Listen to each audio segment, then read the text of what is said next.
And welcome to the AskOkey podcast. Another Monday, another very, very warm day for us here. And we hope that you've been enjoying yourselves successfully and living satisfactory lives since we were last with you. This evening, I have as my guest, not surprisingly, the Prof over here. And here's me, Pete. And before we start, remember, like and subscribe. And if you have a mind to, go to the website and get yourself an AskOkey made-to-measure suit. And the great thing about it is you don't have to just get one. If you want, you can get 2 or 3, and we'll be happy to make them for you. So if you haven't done so yet, why waste time? Life is short. We're none of us getting any younger. Get yourself at least one AskOkey made-to-measure suit. Prof, how are you? I'm very well, thank you for asking, Pete. Good, and welcome back. Thank Well, you. I just want to say welcome back. It's your studio in stately AskOkey mansion. And how are things since we last met? Very well, thank you, Pete. Yeah, good, Very good, well, good. yes. Good. I won't probe, but I'll assume that's what it is. And we've got a nice linen, sort of off-white linen number this evening. Yes, this is an oldie but goodie. Is it an oldie? Yes, this is our first double-breasted cut. Oh, really? From 2022, I believe. Wow. So yes. It's an oldie but goodie, and every now and then it's summer, it's linen, it's cream. Why not? Yeah, indeed. It ticks all the boxes, Ticks all the as boxes, they say. absolutely.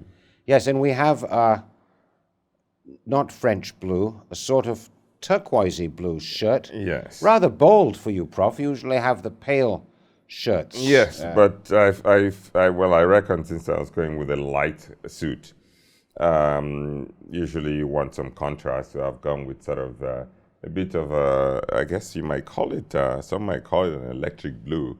I'm not sure what color exactly I would call it, but it's such a beautiful fabric. I saw it in the books of one of our shirting suppliers, Carlo Riva. And as you know, I am one to experiment with color quite a bit. So I thought, why not? Try it out. Yes. Not very versatile, this color. Right. Not in the sense that it won't go with a lot of darker colored suits. Oh, really? No. So I wouldn't pair this with darker colored suits like navies and so on. I would probably only wear this with lighter colored suits like cream, tan. Interesting. Things like that. Summery colors. Yes. Really? I would have thought it might go quite well with the navy. I probably wouldn't. It's a bit too, for me, it's a bit too dark.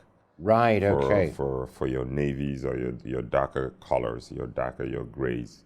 So with a shirt like this, I would probably stick with lighter colored suits. Yes. And then the orange patterned tie really sort of perks things up, doesn't it? As if they would needed any more perking More perking up. Yes. Well, no, I mean it's quite a nice contrast there. Yeah. I mean it's a bold look. It's a bold kind of fun summer look. In our last podcast, we talked about why Prof maintains a fairly, shall I say, varied wardrobe. Starting from the mundane to the extravagant. Yes, to the exotic. Yes, the exotic in terms of absolutely. the colors and patterns. Yes. And again, as I explained in that video, the idea of having all these display pieces, really, because that's what they are, is to show the audience and our customers what is possible. Sure. So yes, whenever I show up looking a little bit flamboyant, it's just a way of perhaps showing a different angle to our customers. It's for the cause. There is life beyond your grays and blues. Oh, indeed. So you do this for the cause. You don't just do it for fun. That is correct. There we are, people. In case you thought that Prof enjoys wearing all these suits. I do enjoy it. Yeah, oh, you do? Of course I do enjoy it. I do enjoy it. It's funny how color and your clothes actually do have an effect on your mood. And so I find that whenever I'm dressed slightly more upbeat, shall I say. Right, it tends to lift the spirit quite a little. I can imagine it does, yes. I can imagine it does. My daughter was remarking on these light-colored trousers here, and she said, these would go with a cigar and a Panama hat. And I was just thinking there, you see, the Panama hat is not far away, and neither, I'm sure, is the cigar, and in that sort of tropical outfit there. Very, very smart. And is that an AskOkey square? No, it isn't. Uh-oh. This is an old one. It's most of my accessories tend to be quite old. I've had most of them for well over 10 years. So it's an old accessory, old pocket square and an old tie. I did wear an AskOkey tie on the last podcast, but did you? Okay. When the occasion calls for it, meaning when the particular combination demands it, I of course prefer to wear AskOkey accessories. And of course, our viewers can take inspiration, Prof, from these different combinations, because you don't have to get everything bespoke. And I think if you don't want to, or you can't, or whatever the reason is, you can always look at amping up your color quotient, as it were, in something like this. So if you have, for example, a light brown or cream-colored linen suit, whether it be bespoke or off the rack, a nice bright shirt like that and an orange tie will really take you places, and your friends will be impressed, and so forth, and life will shine its glory upon you. Somebody asked, Prof, on a slightly different topic, he said, is AskOkey Mansion available for fundraising events? I don't know if somebody wants to hold a fundraiser in here. I don't know how many people you could fit in. I'm not sure how many people will fit, but of course we're more than delighted to host one. Yeah. If somebody does want to come over we'd be more than delighted to host a fundraiser should the occasion present itself. Well, we've got the outside. When the weather's a bit cooler, we could use that. Now, I think was it last week, the week before, we were doing a podcast, and there was a picture of an actor who shall, of course, be nameless, wearing a suit from a Savile Row tailor who shall be equally nameless. And next to him was a fellow in a leather suit. Now, I wanted to ask you about this. Are leather suits ever appropriate? Well, I mean, leather suits typically are costume. So that particular suit you were talking about, it was clearly a costume, not what you might call a classic suit. So, I mean, when it comes to costume, right, pretty much, all bets are off. You're pretty much limited by your imagination, or shall I say, your capacity to receive abuse. Abuse. I mean, it's like sort of, Elton John and any of these other artists, that wear all sorts of colors and skins and what have you. I mean, costumes are different. And I think if somebody wants to make, a costume, a suit out of leather, I've seen that, right? So, I mean, I hold nothing against that. So it's not a material that you could really sort of wear from day to day. Well, I mean, I wouldn't. No. But like I said, there are people who would. There are a lot of people who would if the costume suits their particular occasion. But I don't see any situation where I could be found in a leather suit. What about leather jacket, perhaps? Well, what about a jacket like this one, but made of leather? I've seen those. I saw Steve Harvey wearing one made of crocodile just about a week ago on social media, and I thought it would look quite interesting. It was in black, so it was at least somewhat subdued because of the color, but it was clear. It was sort of like essentially a classic jacket, cut like a sport coat, but out of crocodile. I can only imagine what that would have, what that might have set him back. We're talking probably, tens, thousands of, if not $100,000 for a crocodile jacket. Yes. But I mean, he's a performer, right? He's an artist, a performer. So that is costume. Right. So I don't imagine that anyone will wear something like that to, in polite company or to. God forbid, to the office. Yes, well, he can write it off as a business expense, I guess. But still, it must have been a monster of a crocodile. Oh yeah, I mean it was, and he's not a little guy. He's a No, big exactly. guy. So, but it was actually it looked quite. I have to say, it didn't look nearly as shall I say gaudy. Right, As one might think. It looked quite elegant. It was basically cut like a single-breasted jacket, yeah. but made entirely out of crocodile, like very soft crocodile.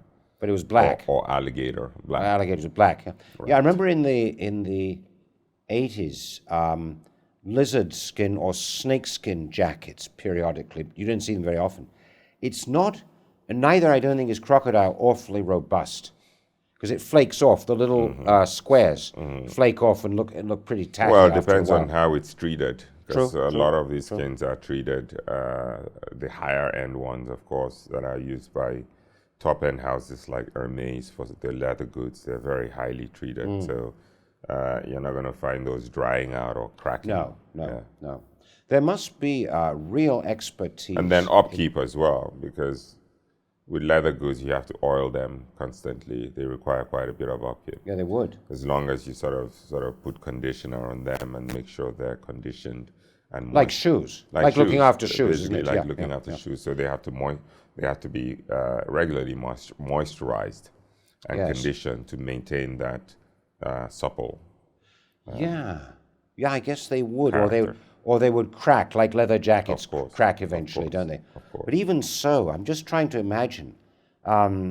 You'd probably need, say, 3 yards to make a jacket, right? For Steve Harvey, you'd need about 3 yards. Of course, yeah, you're gonna need at least 3 yards, maybe even slightly more. So three yards of crocodile. or alligator. And that's 3 running yards, not just 3 yards. Yeah. So that's an enormous amount of skin. I wonder, may have had to use 2 Well, I crocodiles mean, for it's that. not 3 yards. It's 3 yards, but remember, sort of when you cut the pattern, you cut them in little, cut them in pieces. True. The longer part you're going to find are the front panel and the back panel. Everything else is sort of like really short strips. True. So, if you think about the front panel, right, you're talking about maybe, 3 foot by 2 foot. 3 foot by 2 foot, something like that. Even so. Even so, I mean, it's still quite a bit of alligator, but not 5 yards continuous. No, indeed. No. 15-foot crocodile to make a jacket. My goodness. You mentioned before we were starting up, you were talking about the workshop. And last week, I think it was, we talked about your trips up to the workshop periodically. Yes. Now, have you been up there since we last met? Yes, I do typically make it a point to visit certainly every weekend and sometimes during the week, just to sort of keep an eye on how things are moving along. Of course, we have very capable hands in the workshop. Yes. And they're very good at what they do, and they don't need me to look over their shoulders. But PROFF being PROFF, every now and then I like to get in there, get in the trenches with the troops, get my hands dirty, as it were. And as I said in the last podcast, sometimes I just stumble upon things that I personally would probably have done differently. Not that they're being done improperly or wrong. It's Right. just, when I walk in there and I see something, I won't let anything out of the workshop that I won't wear. So sometimes I impose my own taste Indeed, on some of the... For example, I remember you mentioned the shirt collar The shirt fabric. collar, absolutely. What's another case where you'd look and see, if not a defect, something that you would want to change? Sometimes it's things as really mundane as something as things as irrelevant as the color of the lining. I might have a strong feeling about, why don't you try a different color of lining? I mean, things like that are almost irrelevant in the sense that nobody sees it except the wearer. Right. I mean, just really kind of, I would say these are kind of things on the margin. We're not talking about major structural issues or tailoring issues or design issues. It's just sort of little, I have my little quirks that sometimes when it catches my eye, yes, I assume I am the customer, and sometimes I impose my taste on the team. But the color of the lining is something, though, because if you get a color that's really off, you can see it. Like, for example, if this jacket were to have a really bright sort of turquoisey lining there, the color of that shirt, the wearer would notice it. But some people like it. I mean, there are those who like sort of this. For instance, we were looking at Omar's suit over the weekend, and he had this lovely, beautiful, cool brown Finmarisco high twist fabric, very dark brown, bordering on kind of really formal. And then for the lining, he went for a really bright pink. And I thought it was quite an interesting Omar, yes. I thought it was quite an interesting contrast. Yes, indeed, yes. You know, that probably wouldn't have been the first, my first thought as far as picking lining, but hey, there you go, you know. And no one's going to see it. No one's going to see the pink lining because your coat is always buttoned. Yes. Except when you have it open that way. But, you know, some people like that. You know, perhaps it's a form of concealed eccentricity that they reserve just for themselves. So knowing that I've got this rather conservative suit, but with a very, very eccentric, bright lining, you know, perhaps it offers some form of satisfaction. It's his little secret. But then it also... It's like wearing really, it's like women wearing really, you know, fancy lingerie. Well, I think that I wouldn't. Like don't nobody, think I would. Nobody sees it, but they feel good in it. I mean, they possibly. Well, hopefully somebody sees it, but not everyone. Possibly, but I think it's more. I think it's more to do with the satisfaction of saying, "I got a tailor to make this, therefore I'm going to get everything I can out of it, and so I'm even going to choose the lining, or I'm even going to choose the buttons." Now, do customers have the opportunity from AskOkey to say, I want a dark blue lining or a light blue lining? Can they ask? In Bespoke, they can have anything they want. So they just need to put the notes when they order it? You can have anything you want. If you want, I mean, if you want silk lining, we'll do it for you, provided, I mean, there's an additional charge you for pay that, for the silk, yes. Right. So, you know, if you want silk lining, if you want ostrich skin lining, you know, if we can source it, we'll do it for you, provided you're willing to foot the upcharge. Yeah, indeed, indeed. There is a company in Britain, I think it's Rampley, that makes pictures on lining.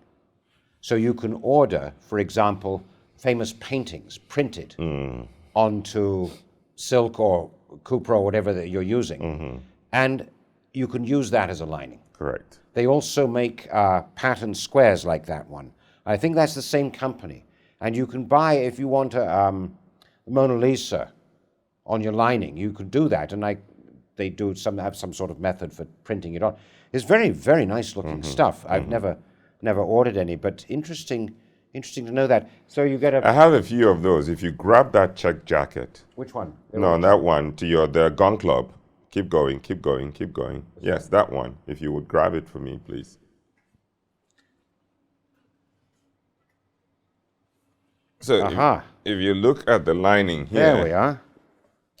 That's a beauty, isn't it? That's what I mean. Yes. You can see the It's the Sistine Chapel or something. You can see the AskOkey logo there. There's the AskOkey label there, yes. But here, I wanted to do something just different with the lining. Well, there we are then. That's it. So something like this we could do if the customer specifically asked for, you know, just sort of artful or art deco lining. Yeah, absolutely. We could order it. It's just sort of going to cost a little bit extra, but I mean, it's a tweed jacket. Nobody's the wiser when you have it on. No. But you know, you open it up. But you know it's there. You know it's there. That's the important thing. It's like a lot of the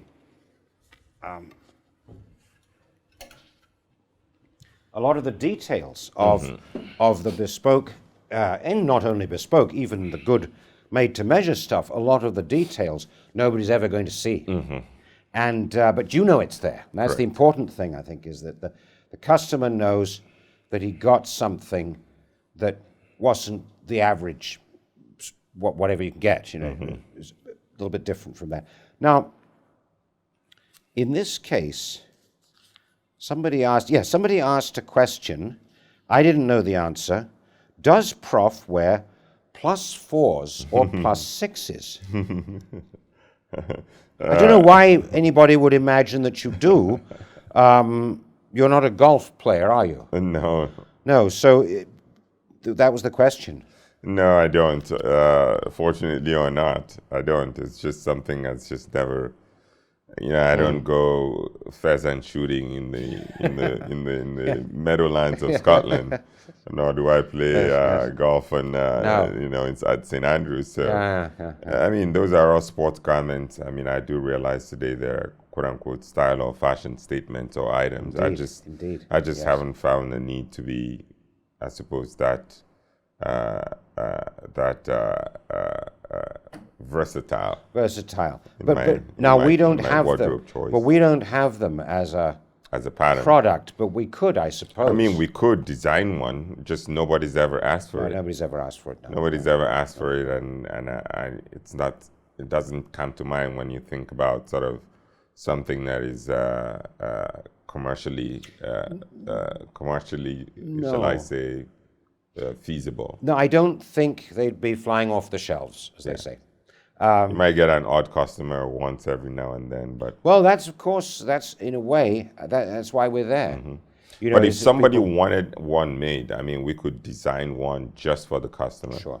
And then keep the pattern in our archives. I presume you can get them ready-made, probably from somebody like Cordings in London, one of those rather traditional shops. But I don't think too many people make them. But that's, as you said, because hardly anybody would wear them. They said +4s or +6s, and I know what a +4 is. I'm not terribly sure. Well, +6 comes with sort of the I suppose the hat, sort of it's the jacket, the waistcoat. So you've got the three-piece, the jacket, the waistcoat, the trousers, the hat is 4. A whole lot made in all the same material. Right, and then I think maybe a couple of other items made in the same material. Or does it refer to because the +4s is sort of to there, isn't it? The +2 is more like a knee breeches kind of a thing in terms of the shape. Interesting.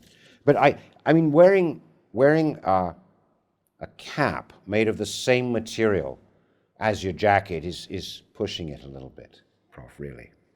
Well, I mean, that's the whole idea of the outfit, right? It's a three-piece suit. Yeah. Essentially a three-piece suit with a hat. What do you call it? Like a baker boy hat. Right, with the flaps on it. Correct. Stitched up. We're talking about plain, because so many people wear plain, or they go to the work in the plain suits. And I think for a lot of people, if they're going to buy a suit, it's the plain navy that gets it, because and you can sort of see that if you look at the Harrisons and Dugdale brothers websites, the vast number of navy blues that they have in all different weaves. What sort of weaves can you use? Not patterns, but weaves can you use actually to perk up your plain navy? I mean, you've got the standard, I guess you would call it just a twill weave. And then you've got some others. We've got to pause there. Station identification and message from our sponsor, and we'll be right back. Are you the best dressed man in the room wherever you go? If not, why not? It's not that difficult. AskOkey makes bespoke suits, jackets, trousers, and other garments for discerning men all over the world. So next time you look around and feel that you're not quite presentable, give us a call, send us a mail, or send us a direct message on the social media channels, and we'll kit you up to look like a king. Bye for now. Welcome back. I said a word from our sponsor, but of course we don't have a sponsor, so please like and subscribe. You out there are the equivalent of our sponsors. You make it all possible. Prof, we were talking about different weaves. So if you imagine that you start with kind of the bog standard worsted twill, which in a full navy suit is pretty dull, let's face it. Where do you go from there? Well, there are different weaves when it comes to sort of worsted. So the twill is, of course, the most ubiquitous and the most, shall I say, conventional and commercial, because that's what most people wear to the office. But then you have shark skin.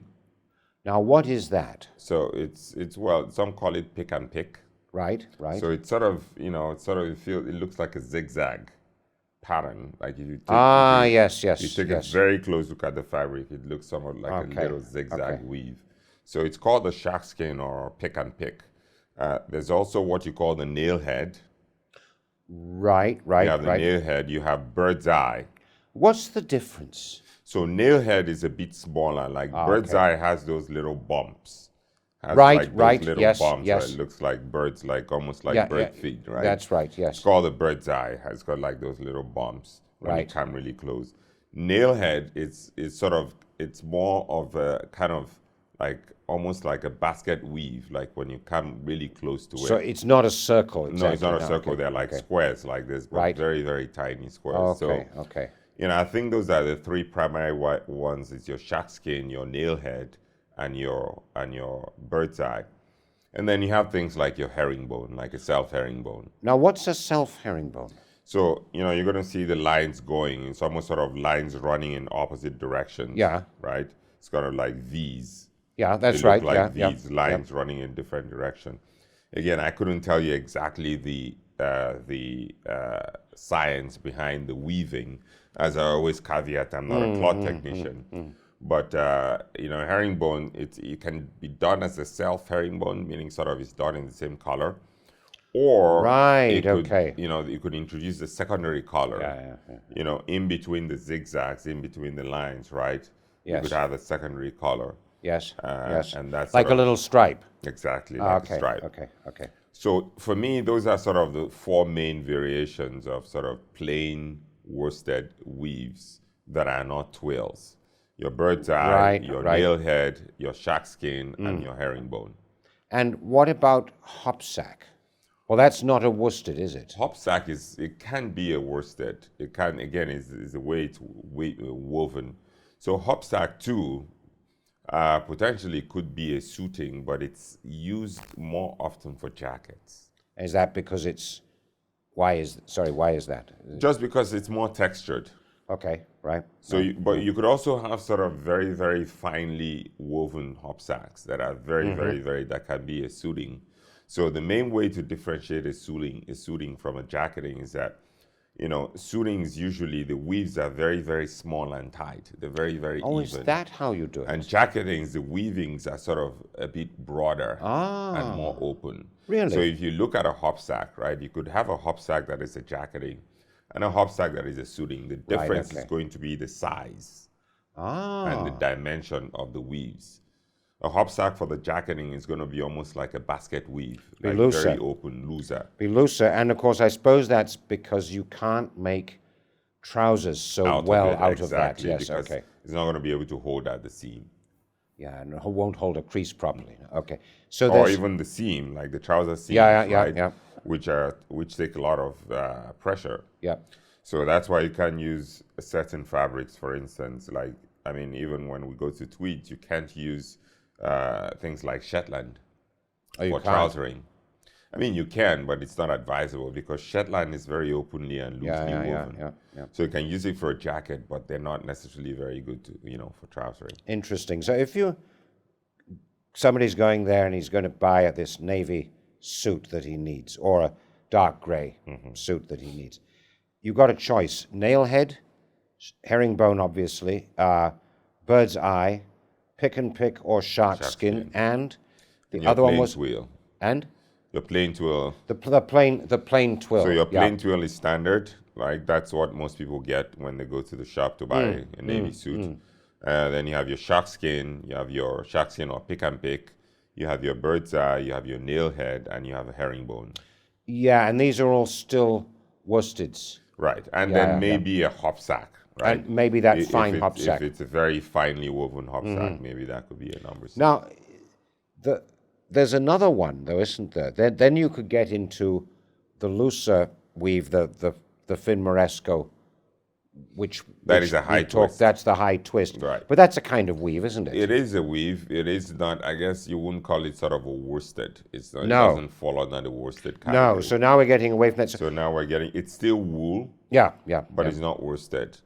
It's a high twist. It's woven completely differently. So if you have to wear the standard dark blue, or if that's all you can kind of handle in your imagination, if that's what suit means to you, then you don't have to just stick with the twill. With the dull twill. No.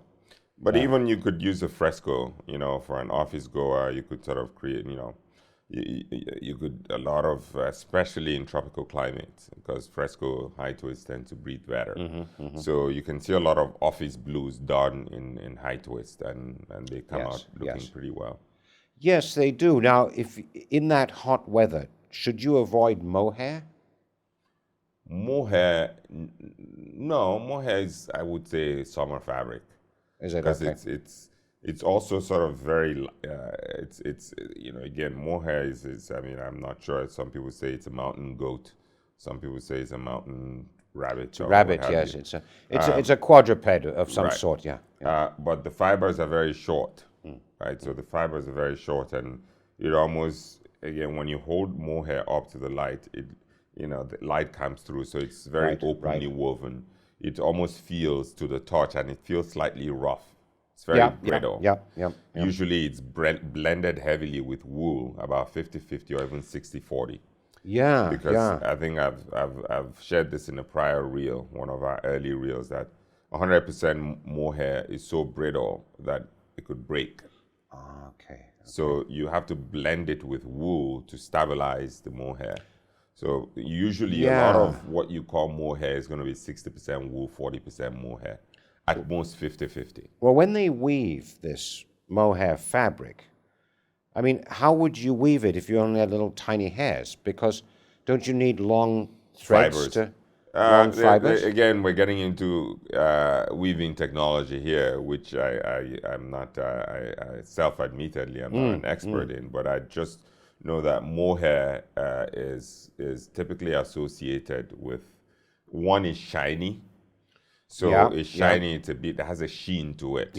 Has a sheen, it's shiny. So it's usually associated with warmer weather and very formal clothing, like evening clothes. Because you can get a dinner jacket made of mohair, Exactly. can't you? So evening wear, things that sort of can allow you to sort of wear a bit of a sheen. So think about mohair would be the ideal dinner jacket for the summer. Right, So if you're looking for like a summer dinner jacket, the equivalent of your barathea. For sort of, if you already have a tuxedo or like a dinner suit in barathea, 15, 16, 17 ounce for the winter, and you're looking for an equivalent for the summer, mohair could be just the number for the ticket for it. And it's not too stiff that it doesn't drape. No, it's actually it's quite stiff. Even in its lightweight. I mean, I've never seen mohair over 10, 11 ounces. Okay. Usually they come in between sort of 9 and 11 ounces. I've never seen mohair heavier than that. And at 9 ounce, it's still robust enough. Well, it's still, I mean, it's not going to hang like 17 ounce barathea. No. But it's, it holds shape reasonably well. Reasonably well. Yeah. I think this is one of the real difficulties with that lightweight fabric, is that because it doesn't have a lot of weight to it, it just doesn't hang unless it's woven in a very particular way. So a dark blue, or come to that, the standard sort of office gray, whatever kind of gray, battleship gray or something that is. Nailhead, bird's eye, hopsack, herringbone, and that's shark skin, the way you can perk up the otherwise rather dull blue twill. And shark skin you can have in blue or only in gray? You can have it in any color. Okay. Like really, it's not the color. The color is the dye. Yeah, okay. Yeah, the color is the dye. Well, shark skin. So the weave can be in any color. Shark skin can be done in blue, gray, And I wonder why they call it shark skin. Does it look like It's just sort of, again, it's called pick and pick. If you look at the fabric very close, it's like a zigzag, like the teeth of a shark.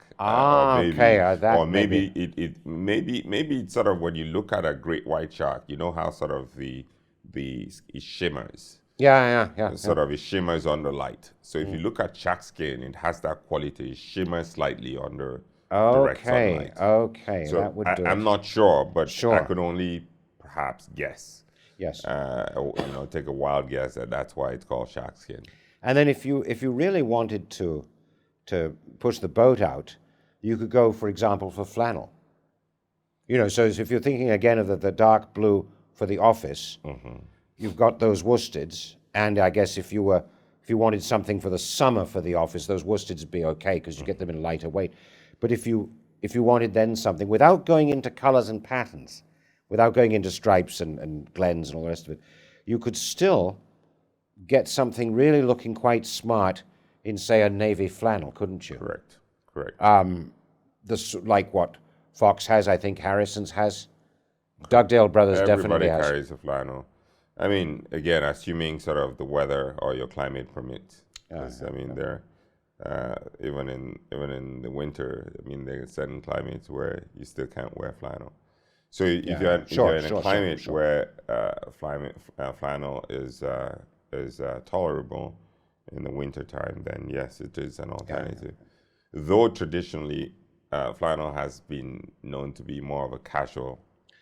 I remember you said this once. So in the very traditional sense, flannel is basically, it's a casual fabric. It's a weekend suit. Back in the day, and we're talking about, when sort of in the rules-based days, of course, you would not dare wear a flannel suit into the city of London. And yet you have that chalk stripe flannel, the bank manager's flannel, don't you? Yes, but again, it's not something that traditionally you would wear to the office. And you can still wear chalk stripes as a weekend, to a casual. You could, yes. Casual. But flannel itself, the fabric itself, is a casual. Yes. At least in the traditional sense. Absolutely. I mean, though these days those rules are pretty much, it's kind of a free-for-all. Certainly is. But in the classical sense, and when you talk about office wear, it's always been sort of very, your plain worsteds. Yes, and with the option there. With the optionality of the 5 different types of plain worsteds. And if it's the summertime, you could go for mohair, but it looks rather dressy, so maybe for the evening. Now, what I know. Or gabardine. Well, now gabardine is a whole other gabardine subject. Also, sort of, especially summer, lighter gabardine can be worn in the summer months. It's also a twill. It is a twill. Gabardine is a twill, so it looks almost like your standard twill. But with the quality that, gabardine is a twill, but it drapes slightly better than your conventional wool. Yes, and it's very hard to get, except in very, very light weights. I don't know why, but seriously, search high and low for even a 12-ounce gabardine. You won't find it. Won't find it, no. You might find it in cotton, or you might find it in a blend, but you won't find plain wool gabardine in what you used to find, which was a good solid 15-ounce. And those gabardine suits that you don't see anymore, they were pretty hefty. I did read recently, by the way, I'll ask you about this. I did read that flannel has to be 12 ounces or more. That you can't really have a 10-ounce flannel. I mean, there are lighter flannels, but again, there are woolen flannels and worsted flannels, or carded flannels. Yep. So the woolen flannels, again, is just sort of, they're spongier. Yep. Right? They're spongier, they're kind of softer to the touch. The worsted flannels or carded flannel is a bit more hard wearing. Yeah. So it's you kind of like, if you hold it up, you can see the twills. Yeah, you can. It's basically a twill, and then it has a brushed finish on top. Right. So if you hold it up close, you actually can see the twills in your worsted flannel. Now, the reason why worsted flannels were invented, the original flannels were basically woolen flannels, the way they're spun. right? So those tend to be sort of in the heavier weight, 14, 15, 16 ounces. Sure. But woolen, worsted flannels or carded flannels were kind of invented for durability. Because woolen flannels, it's a very loose fiber, so it wears very quickly. So it's going to wear in the seat, wear in the knee. So if you it doesn't stand too much abuse, let's put it that way, before it starts to wear. With worsted flannel, it's a carded. They're carded, so again, I can't speak to the actual technology, but they're just much more hard wearing and durable. So if you're looking for an office suit or a suit that can take quite a bit of abuse, but you want sort of that flannel look or finish to it, then you're probably better off with the worsted version versus the woolen flannel.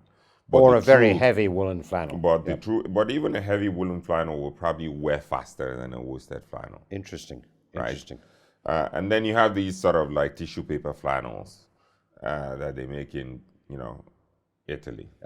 Yes. And I don't know why those things exist, but well, that's what I was curious about. Why would you want to wear an 8-ounce flannel, right? Well, it defeats the whole purpose, because flannel is cool weather fabric, right? At 8 ounce, it protects you from nothing. True, and it falls apart. And it doesn't hold shape. It doesn't hold a crease. I don't know why those things exist. I saw, I can't remember which mill it was, which merchant it was, but I saw, I think, a 7-ounce worsted flannel. It's like $2.20. No, those things are just marketing gimmicks. Can you imagine? Marketing gimmicks. It's just sort of saying, well, we could give you a flannel suit and we're going to make it really very light and very comfortable, and but it's sort of it's self-defeating almost. The best of both worlds, you might say. So that's what you can do. Now, again, like we said earlier, looking at Proff's outfit today, you don't have to be bespoke necessarily. When you go into a shop and you're looking at what they have on the rack, pick out something that's a little bit different from what, just the plain blues and grays, and you'll get a lot more enjoyment out of wearing it. Now, speaking of things off the rack, Prof, somebody asked this: can you recommend a good ready-to-wear shoe brand? Or are you prepared to recommend a good ready-to-wear shoe brand? That's a loaded question, Pete, because when you say recommend, we're talking, there's so many different price brackets.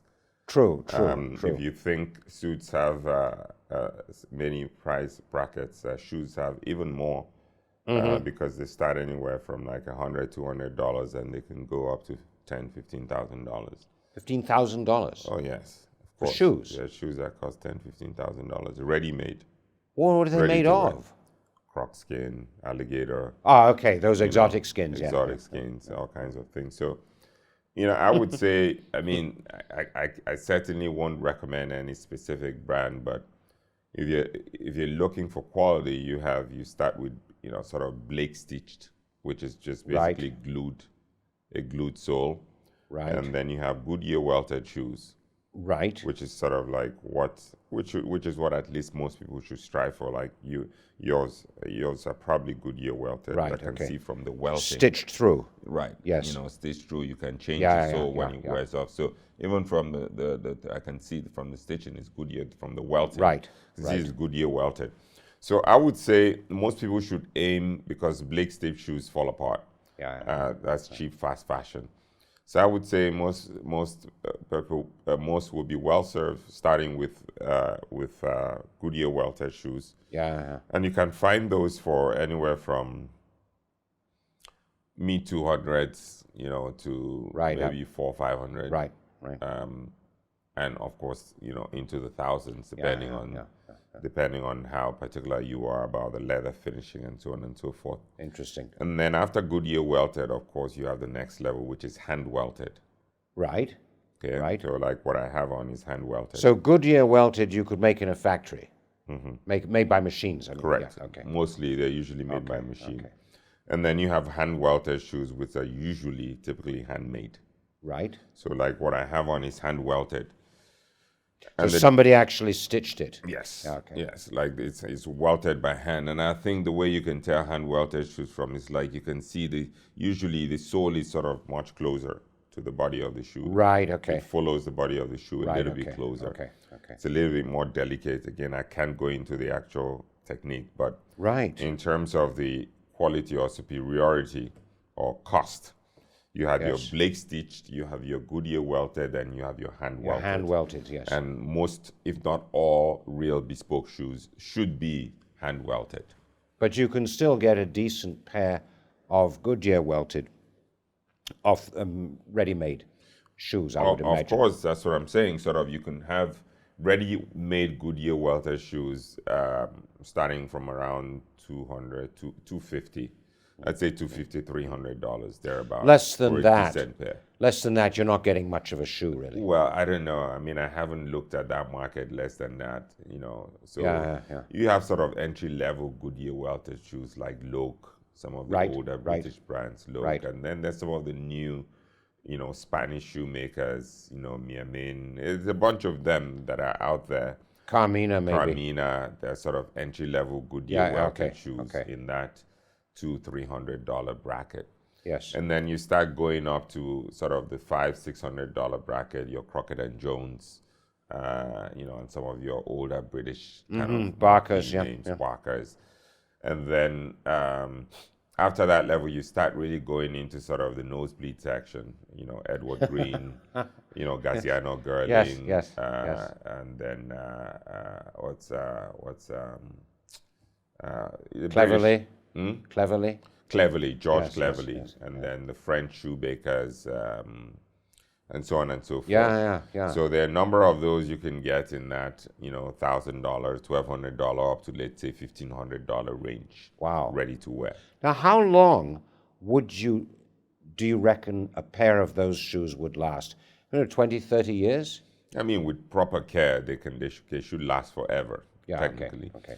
Because they're Goodyear welted, so when the sole wears out, you can actually have a new sole changed. Yes, For instance, I've had several shoes sent back to England to Edward Green for complete resoling. Back to England? Yes. Wow. I've had to ship a few shoes back in my ready-to-wear days. I very seldom wear ready-to-wear shoes anymore because of my foot problems. Yeah.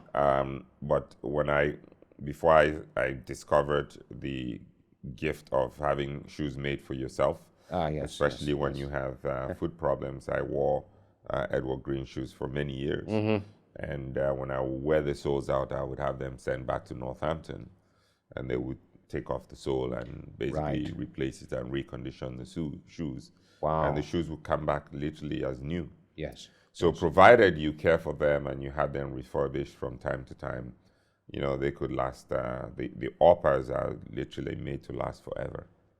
And these, even the ready-mades. Even the ready-mades. The ready-mades. So there you go. So in answer to your question, Proff's not recommending particular brands, but there is plenty out there, even at the lower end of the market, provided that you make sure they are Goodyear welted. There was another type of technique which was called Norwegian at one time, as opposed to the Italian, which is a Norwegian sort of different... welt is different. Norwegian welt, I mean, some people call it a storm welt. Okay. Which is sort of used more for rugged shoes, like boots. Okay. So it's kind of like almost like a double welt. Right. It's used for like very heavy, thick soles. And if you see some of these shoes, for instance, some Nordic shoes, for instance, there's certain shoes that are identified with Nordic tradition. They typically come with sort of that Norwegian, some people call it a Norvegese welt. Norvegese, that's Norvegeze. Which is Norwegian, so they call it a Norvegese welt. It's like a double welt, and usually it's like almost double welted to protect moisture, to prevent moisture from seeping through. Because in those climates and in those areas there's a lot of slush and snow and just very, very inclement weather. And it gets very cold. So those shoes are double insulated and double welted to keep the foot dry and properly insulated. So they actually use the construction to keep it dry inside. Right. It's almost kind of like double proofing. It's like almost double waterproofing the shoe. Wow. Yeah. Okay, so something to look out for if you're into hiking and that sort of outdoorsy kind of stuff. That's all we've got time for. Once again, comes to an end all too quickly. It's been a pleasure, and we look forward to being with you the same time next week. Bye for now from me, and it's good night from him. Always a pleasure. Always a pleasure, yes, indeed. Most welcome. Most welcome. It's your studio. I'm only here on Saffron. It's our studio. Cheerio. Cheerio. Bye for now. Thank you, Captain.